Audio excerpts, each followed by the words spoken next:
നിങ്ങളുടെ favourite shows ഇനി ഒരിക്കലും മിസ്സാവില്ല. ഇപ്പോൾ C5 കാണും നിങ്ങളുടെ ഫേവറേറ്റ് ഷോ തികച്ചും സൗജന്യമായി.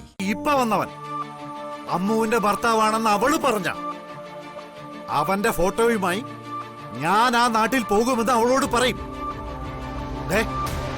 എന്റെ മുന്നിൽ നിന്ന് അവള് വിറയ്ക്കൊപ്പം ഞാൻ എന്തിന് പെരുവണ്ണാപുരത്ത് പോണം? അവിടെ ഉള്ള ചിലരുടെ നമ്പർ വാങ്ങിച്ചിട്ടാ ഞാൻ ഇങ്ങോട്ട് വന്നത്. അവന്റെ ഫോട്ടോ അവർക്ക് അയച്ചു കൊടുത്താൽ തീരാവുന്നതേ ഉള്ളൂ എല്ലാം. അതവിടെ തീർന്നില്ലേ പ്രവേട്ട? അവൻ നാളെ വന്ന് ഇവളെ വിളിച്ചിറക്കിക്കൊണ്ട് പോകാൻ ശ്രമിക്കില്ലെന്ന് നിനക്കെന്ത് ഉറപ്പാണുള്ളത്? ഈ വീട്ടിലുള്ളവർ ഇവളെ അവന്റെ കൂടെ പറഞ്ഞയക്കുമ്പോ അവനാണ് ഇവളുടെ ഭർത്താവെന്ന രേഖ വേണ്ടേ? അവൻ ഇവളെ കൊണ്ട് വിൽക്കില്ലെന്ന് നിനക്ക് ഉറപ്പ് പറയാൻ പറ്റൂ? ഇത്രയും കാലം ഇവളെ പോറ്റിയ ഈ വീട്ടുകാര് മറുപടി പറയണം. ഇവളെ എവിടെ നിന്നോ കൂട്ടിക്കൊണ്ടുവന്ന എന്റെ മോള് പ്രതിയാകും. അത് എന്നെ ബാധിക്കുന്ന പ്രശ്നമാ. അല്ല, അവന്റെ അഡ്രസ് നിങ്ങൾ ആരെങ്കിലും കുറിച്ച് വാങ്ങി? അത് അവൾക്ക് ഡിവോഴ്സ് കൊടുക്കാന്ന് പറഞ്ഞ് അവൻ പോയി. ഫോൺ നമ്പർ തന്നിട്ടുണ്ട്. ആരാ ദിനേശ ഈ നാടകത്തിന്റെ പിന്നിലെ?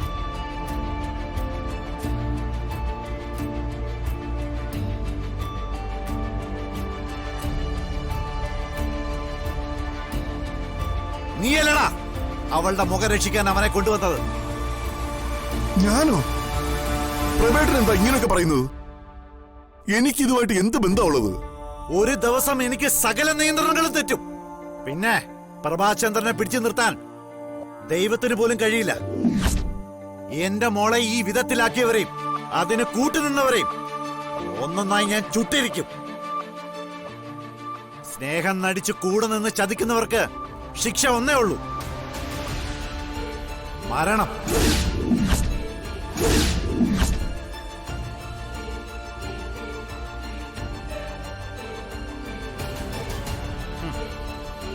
പ്രഭാചന്ദ്രന് ഇനി നോക്കാനൊന്നുമില്ല. മുന്നിൽ നേരത്തെ നിർത്തി വെടിവെച്ച് കൊല്ലും ഞാൻ. ഇറങ്ങിപ്പോടാ എന്റെ മുന്നിൽ നിന്ന്.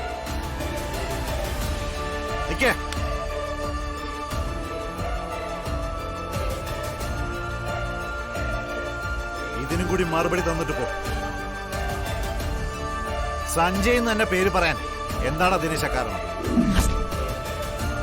വേറൊരു പേര് അവന് പറയാൻ തോന്നിയില്ലേ? അത് അവന്റെ പേര് അതായിരിക്കും. തട്ടിപ്പിന് വരുന്ന ആരെങ്കിലും സ്വന്തം പേര് പറഞ്ഞ ചരിത്രമുണ്ടോടോ ദിനേശ? ഒരാൾക്ക് പോലും എന്നെ മുന്നിൽ മാപ്പരയ്ക്കാനുള്ള അർഹതയില്ല. വിചാരണ പോലും ഇല്ലാത്ത കോടതി എന്റേത്. നീ ഓർത്തു വെച്ചോ. ഓടാ.